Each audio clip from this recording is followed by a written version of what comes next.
Hey everybody, this is the first of one of two of these miniature cultivators or tillers that I picked up at the tractor flea market. So I checked with Home Depot, and Home Depot rents the Mantis tillers. I guess that's a really popular one.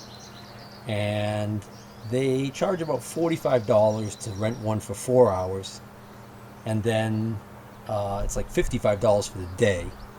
So then I was like, well, how expensive are these things? And it turns out the Mantis tillers are actually kind of on the pricey side. I think they're over $300 new. So it makes you wonder if they're actually pretty decent.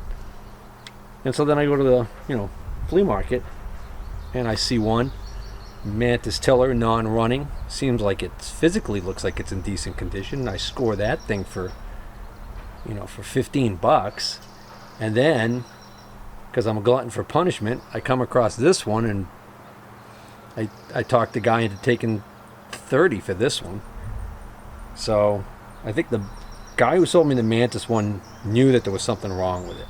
The guy who sold me this one claimed it belonged to his uncle and that it had just been sitting unused for years. So this might just be like the typical stale gas carburetor type of situation. But I figured, just for the heck of it, why don't I start off by just throwing some, because there's no fuel in it at all. So let's throw some fuel in it, see if the primer bulb works, and see if we can get any action out of it. So I was able to find a manual online by searching for Troybilt TC200. So there's two sets of model numbers and identification numbers on these. The first set of numbers is actually on a label right here on the side, and this is for the engine. This engine is made by Tecumseh. This is the TC2 series 2-stroke engine by Tecumseh. And there's a row of numbers on the side here. It starts with TC200, which tells us the model. Then there's a 2106C. 2106C is the spec number of the engine, which you need to make sure you get the exact correct parts when ordering parts. Next is a B in parentheses. This indicates the length of the warranty, because I guess different models had different warranties. I don't know what B designates, but it seems like that's probably like the homeowner series or whatever. And next is the serial number, which is also the date code. It's 4286G. So the 4 indicates the year and the decade. So from what I can gather online, these were all made in the 1990s, I think. So I think this is saying that it's the 4th year in the decade of 1990, so it's a 1994. And then the 286 means it was made on the 286th day of that year. I know, you would think it would be month and whatever, but it isn't. And then G, the G suffix indicates the line or the shift on which the engine was built at the factory. So hopefully that's showing up. Again, we got a TC200 model, a 2106C as the spec number, a B as the warranty length code, and 4286G to indicate that it was made in the 4th year of the decade and on the 286th day of that year. Down here on the tiller shroud, there's another label clearly saying Troybilt Garden Way, model number 12001, and then a serial number 12001013473. I don't know how to decipher those numbers, and I'm not really concerned about that at this time. That's going to be more important if it comes to ordering parts not on the engine but on the tiller itself. For instance, maybe gearbox parts or replacement blades or that kind of stuff. Doesn't smell so great, but the tank's completely empty. The guy claimed that his uncle would always empty out all the fuel out of something before he would put it away for the season, so that might be good. Not going to put too much fuel in there in case I end up having to just drain it all out. The interesting thing about this motor is right on the top here, it clearly says that the mix, because this is a 2-stroke, so you're going to put premix, oil in the gas, that the mix ratio is 24 to 1, which is 1 gallon of gas to about 5 ounces of oil. That's actually pretty rich compared to like a lot of chainsaws and weed whackers and stuff like that. So that's interesting. Alright, now let's see what happens when I push the primer bulb. There doesn't appear to be a choke or anything on this. It looks like you just prime it.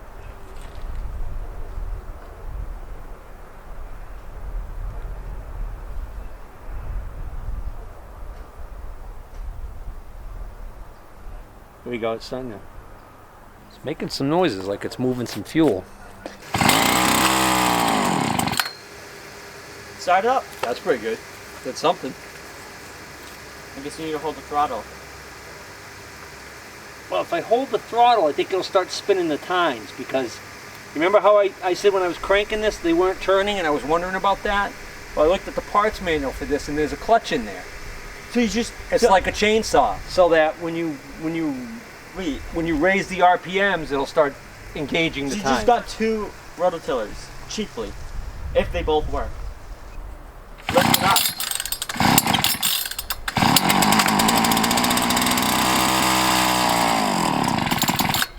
So you won't stay running? So that's probably an issue with the carburetor. Did you try the other one?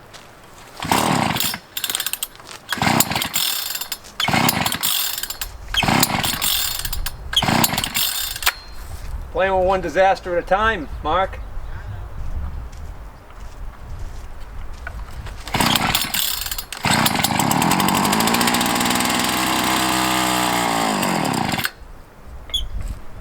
Yeah. Pretty sure that's going to be carburetor issue. So it's interesting, the fuel tank and this shroud around the carburetor that houses the air filter is all like one unit.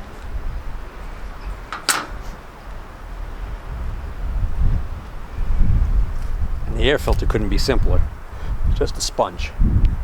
Apparently the manufacturers felt that this carburetor was sponge worthy.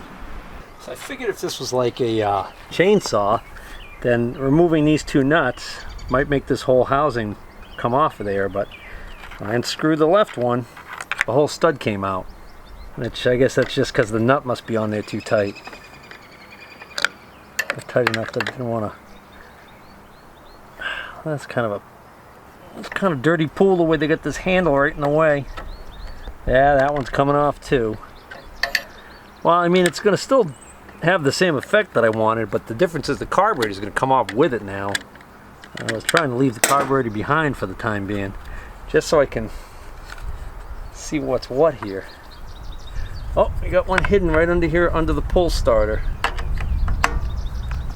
Right here, there's a nut. When that's down, it perfectly hides it.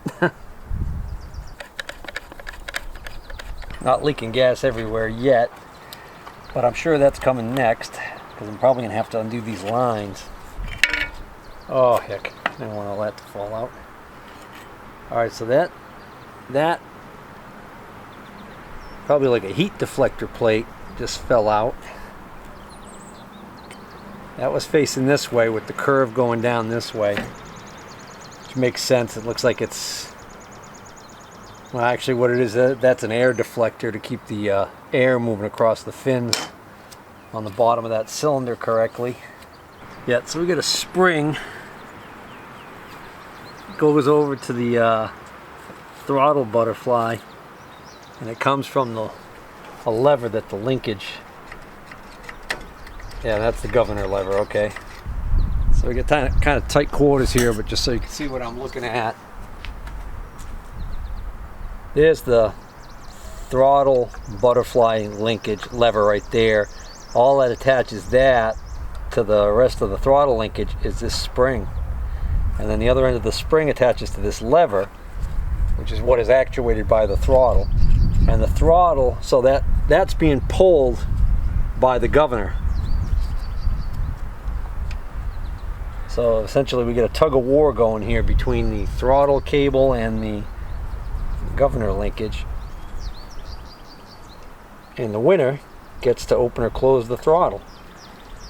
Alright, so I need to unhook that spring. There we go.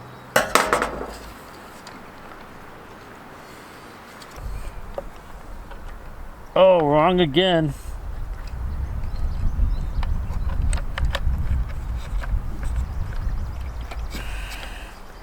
That is a very long lever that goes off the top of that throttle up underneath this shroud. That should give me enough room to get this down. Oh yeah, look at that thing. Oh, it's air actuated. We have an air actuated governor. This little thing here acts like a little sail. And what happens is, we've got the cooling fan blades of the flywheel that actually are generating the cooling air to blow across this cylinder and cool it. Well, the higher the RPMs, the harder it blows air, the more it will push this over. So, how do you like them apples? And then the other thing that fell out when I first was taking that all out was this here. So we're gonna have to try and figure out which side faces which of this spacer, because that's gonna be, I can guarantee you that's gonna be critical, because I could see a little channel in here and a hole there. The hole goes all the way through, but where the channel goes is probably gonna be on the carburetor side. I've never seen a setup like this before. I've seen setups like this before where the fuel line comes from the fuel tank and goes into the carburetor on top, and then you've got this line coming off the bottom going to the primer bulb, but there's only one line going to this primer bulb. Instead of having to have a second line that goes back to the tank, that it somehow is able to dump fuel directly into the tank. Alright, well, what the hell, that's not my job to figure that kind of stuff out. I should just look for obvious. Well, obvious, this plastic line right here is plasticized, hard, like hard plastic is what it's kind of like now, and I'm sure that that is supposed to be nice and resilient. So let me get some need one of those pliers small enough for me to grab onto these spring clamps. Or do I even need them? Oh no, actually I don't. Okay, good. So let me take that off. Tempted to take this spring off before it falls off, but if it does fall off and I don't lose it, I want to remember that it hooks on from the underside so that the end of the hook is on the top. Yeah, let's see if we can get this line off. Oh man, that, I do not like the feel of that at all. This little, where this line hooks onto this plastic piece just has snap me written all over it. Oh, it's going, alright, there you go. Ah, nice. You got a brass barb fitting where this line hooks onto the carburetor. So they didn't completely lose their minds.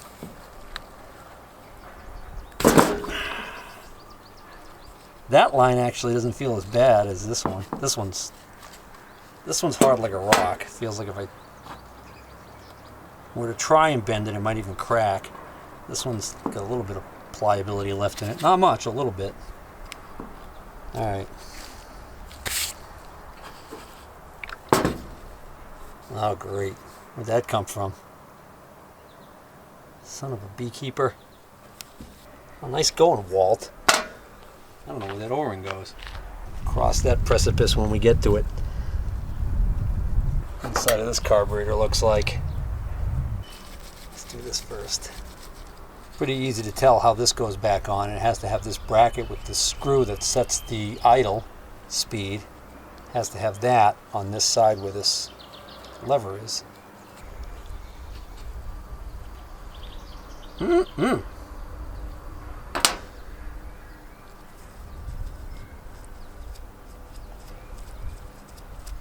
That's actually good clean gas in this side.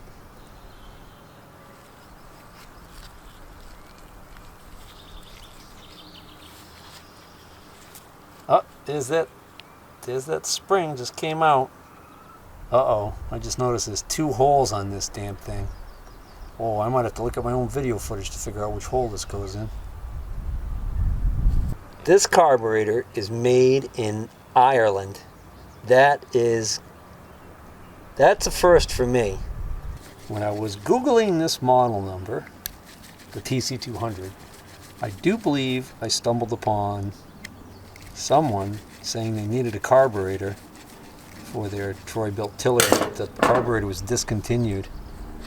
Wouldn't that be just like horrible if, because they didn't use like a Walbro or whatever, that they use this Irish carburetor and that they don't make it anymore and it's too unique, yada yada yada. That'd be just awful. It's really stuck on there. Need something sharper. I need something as sharp as my wit.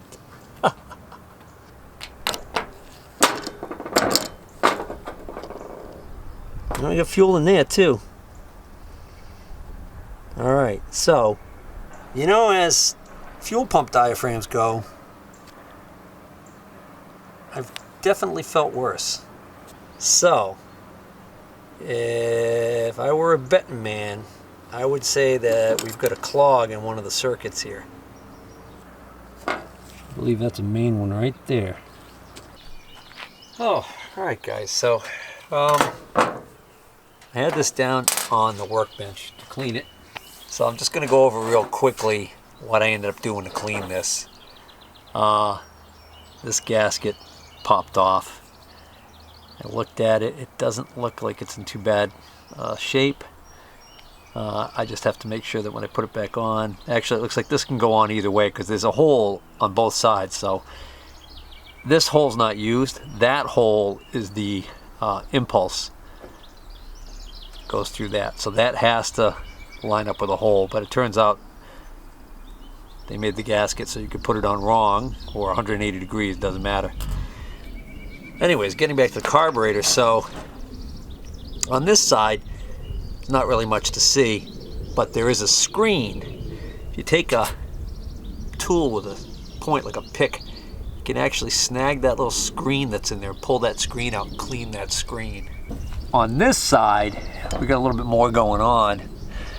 So on this side, I removed this screw, which allows you to take this bar, this lever, and this needle valve out and clean that, okay? But in this particular situation, what appears to me to have been definitely, I think, the problem, it was very clear, is this port right here was completely blocked. So I took the idle mixture screw right here out. What I did was I turned it in and counted how many turns before it soft seated, which was almost exactly 1.5 turns. That way I knew where to put it at for a starting position and before I do the final adjustment. So I took this screw out after I knew how many turns. I squirted with a straw on my can of cleaner. I squirted right down into this hole, and I could see that fuel was shooting up through. There are actually a couple of ports inside here, not this part, I'll get to that in a minute, inside there, okay? But no fuel was coming out of here. So then what I did was I put the straw directly over this and tried putting fuel in. Fuel was not coming out anywhere. It should have been coming out of where I had the screw removed. It wasn't coming out of anywhere. So then I took the straw off and I took this fine point on this and I just kind of touched in there. I could feel the hard crustiness and I gave it a little push and it popped through. And then I put the straw back on there and I blew all that stuff right out, this opening. And so then I was getting plenty of flow through here coming out where this screw was removed. So now I know that that circuit is clear. This right here has fuel, comes out, I think through, if I recall, I'm doing this by memory because I just did it and I already forgot. I think it was this port right here. And I was able to squirt fuel directly into that port and get fuel to come out here. So I feel confident that that one's okay. So now I'm ready to do a little bit of reassembly on this carburetor. So again, this side's pretty straightforward. This is just going to pop on like this. I don't think it matters which way this goes on, but I could see a ghost outline where this little indentation right here is showing up on that. So I'm going to put that back on the same way, which is just like that. Alright. Now I guess I better figure out where that O-ring goes. So I'm going online now and I'm finding the exact parts diagram for this particular engine. This information here, I looked it up and I was able to find a parts manual, but the parts manual, if you go by this model number and serial number on the tiller, you'll get a parts manual that'll show you all of the parts other than the motor. The motor, you want to use the TC200 2106C, you know, the model number and spec number of the motor, and look it up that way. Apparently they use this motor on other things like augers and you know, ice augers and things like that. So now that I got this diagram, I'm going to see if I can figure out where the heck this little gasket that fell out of there goes, because I'm not finding anything that looks obvious to me. Well, I just looked, and unfortunately, when you look at the breakdown for the engine, they actually showed like the cylinder breakdown, the piston and all of that, but then as far as the carburetor goes, all they show is the fuel tank and the air filter, and the carburetor is hidden behind it, you can't see it, and they're calling this part the tank carburetor assembly, and they're selling it for $94.50. So believe it or not, I think they actually expect you to buy this with buy a carburetor with the tank, which is nuts.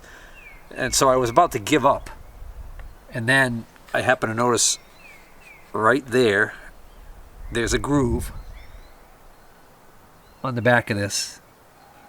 So there's my answer right there. That O-ring sits in that groove. Yeah, it's almost perfect fit. All right, that ought to be fun getting that to stay in there during reassembly. All right, so now I'm going to make sure that all of these other parts go on correctly. So this little air deflector thing, this has to go on first. This gasket stuck on there pretty well, so it didn't fall off on me. But if it had fallen off, I would have wanted to make sure that this hole right here lines up with that hole on the crankcase.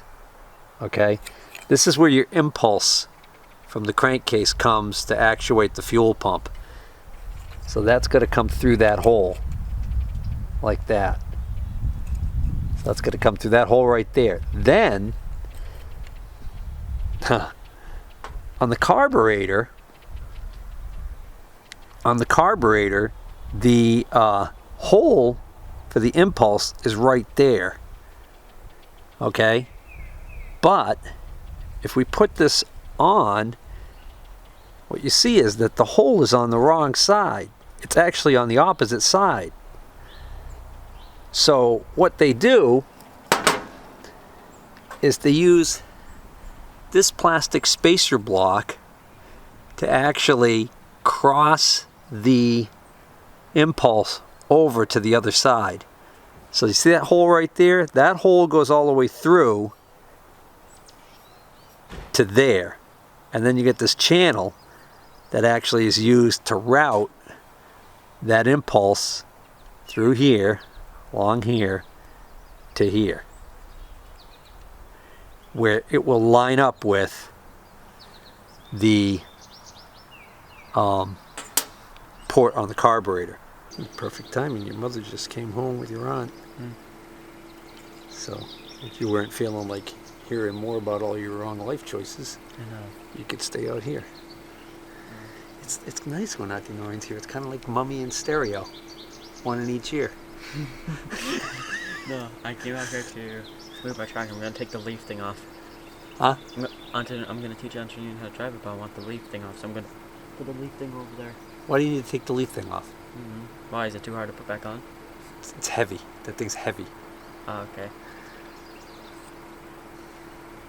It's heavy, man. Alright, so this goes like this. So that's gotta be a pain in the butt. I was just having a hard time trying to put this back on because I couldn't get this to line up in position correctly underneath the shroud. And the reason why was because I had this lever right here. I had this lever right here on this side when I screwed this on. So it was on, this lever was on this side of this screw. So I had to take this back off, move this over, and put this back on. Now it's in the correct configuration.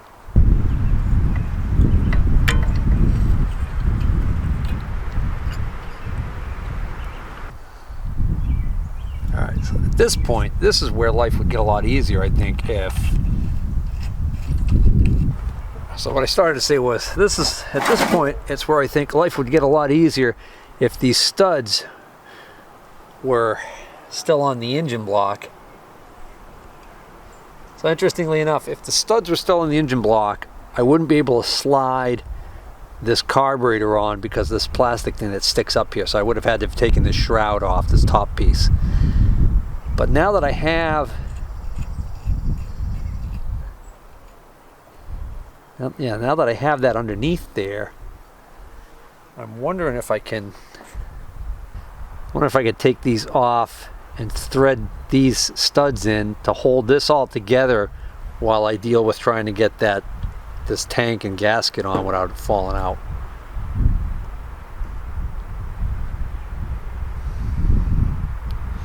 Now that I look at this, I think by design that's exactly what you're supposed to do. There's actually flats on this that make this almost like a bolt head, and then the nuts go on the backside.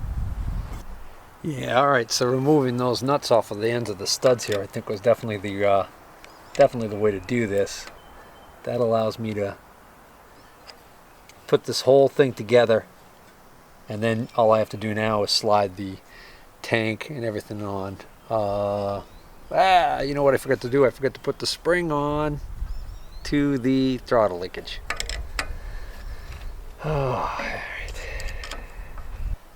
I've opted to put it in the hole that's closest to the side that the spring actually is on. I hope that's right.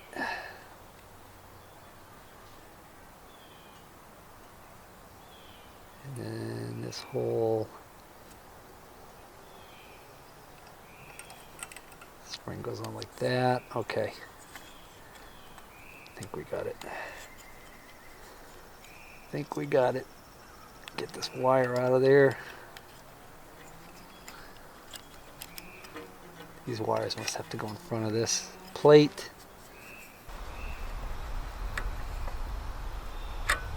Alright, well I got this O-ring to kind of sit in there okay.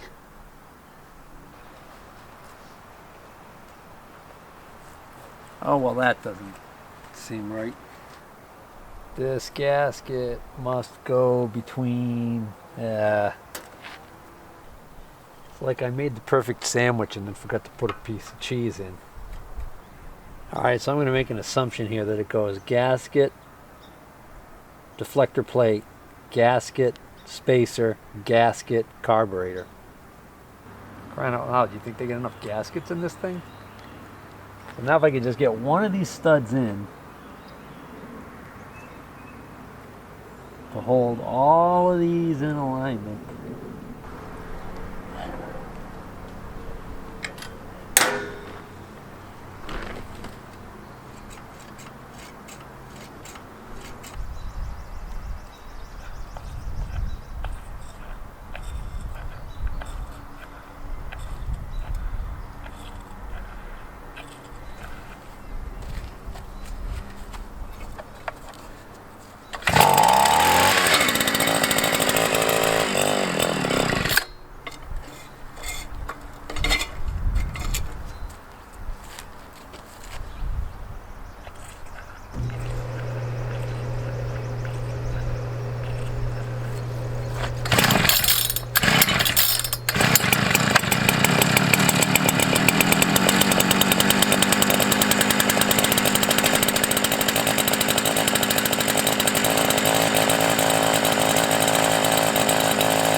something wrong with that throttle linkage because it won't accelerate. I have to reach under with my finger to get to accelerate. It's also bogging on acceleration, but that could be just the carburetor. I need to do that fine adjustment. So I figure my my issue with the throttle not working correctly is, remember how this spring fell out and I said I didn't know which hole it went in? And I've got it in that hole. Looking at it from this orientation, I've got it in that hole that's closest to where the throttle linkage is, the side the throttle linkage is on. And what's happening is when this spring gets pulled, it's not really able to pull this over like this. So since I've changed nothing else, I'm thinking now that maybe the spring has to be in the far hole for this to work. Like so. Now I'll reassemble it with the spring, and now I'll reassemble it with the spring in that orientation. And hopefully that'll fix it. Now relocating the spring seemed to definitely improve the situation, but it still seems like maybe that butterfly might be sticking. I think I should have made sure that that shaft was clean. It might have some gumminess on it.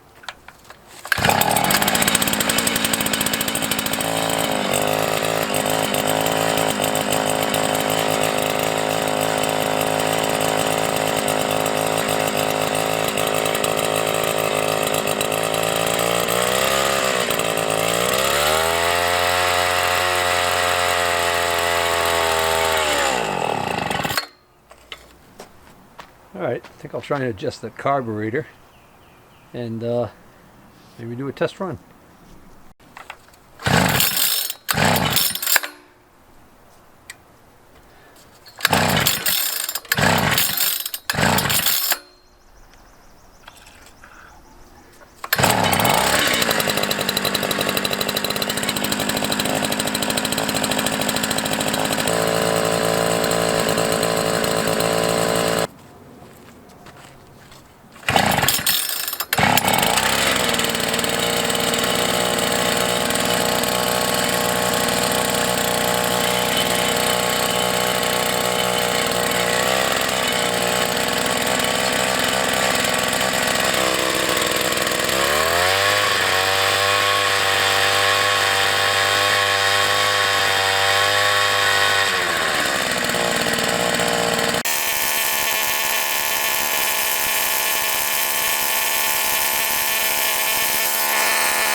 Hey guys, it was starting to get a little dark by the time I had time to mess around with this, and I didn't want to have the camera out here, so I ended up tilling this bed last night about halfway, and then I finished it this morning.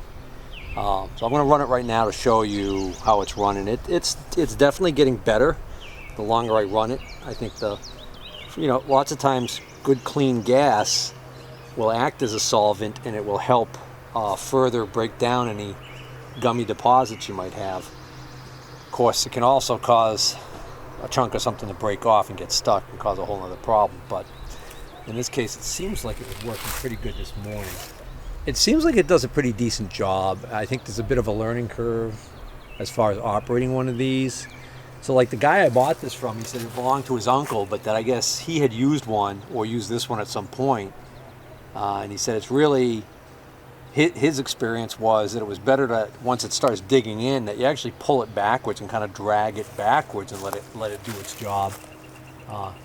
As far as like making things really even and level, I haven't had much luck doing that.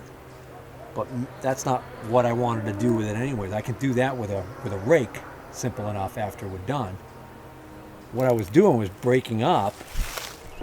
So this is what what the composted manure looked like, cow manure. It's really clumpy and chunky, and it's all sitting on top. And what we want to do is we want to mix that with the dirt underneath, kind of blend it, and also chop up those clumps. So you can see that really actually did a really good job. I mean, here's what the bed looked like before. There's some pretty good sized clumps in there. And this is what it looked like after. And you can actually also see the color difference because now there's dirt mixed in there with the composted manure. So it's been a while since I used it this morning, so this will be a cold start. Let's see how it acts. It stalls the first couple times you're using it. I think it needs to warm up more. For whatever reason, it would run a little bit and stall, and then after it got hot, it seemed like it was working fine.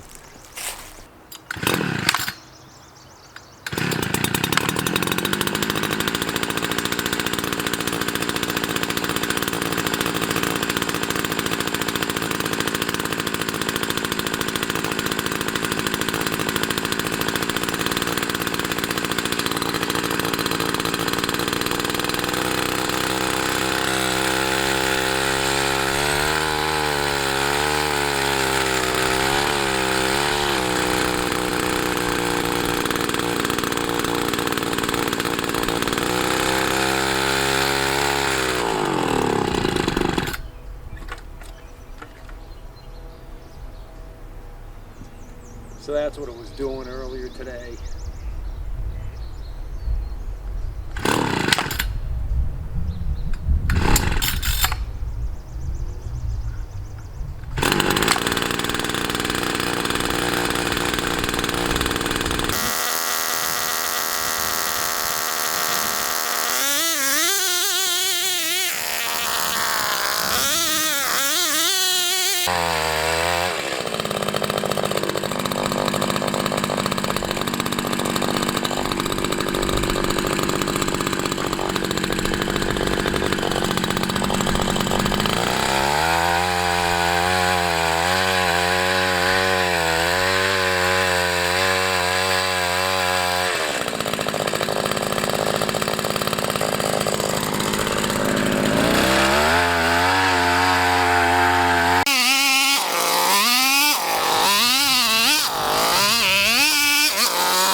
So the only thing I got left to do is I'm going to take that tank plastic housing off again and get that O-ring back in place, and then this thing will be done. But I'm going to call this video a wrap right here. So I am going to hold off on doing the other bed, because what I want to do is I want to see if I can repair that Mantis tiller that I picked up. I bought at the same time as I bought this one. That's got quite a bit different design to the tines, so I'm going to be curious to see how that works. And then what I'll do is, once hopefully I'll get that one running, and if I can fix that one, I got them both running, I'll do a side-by-side comparison of the two, and I'll keep the one that I like better and sell the other one. So. But as far as the repair on this particular tiller, we're going to call this a wrap. Hey, I hope you guys enjoyed this video. If you did, please hit the like button. And if you're not already a subscriber, please consider subscribing. Take care.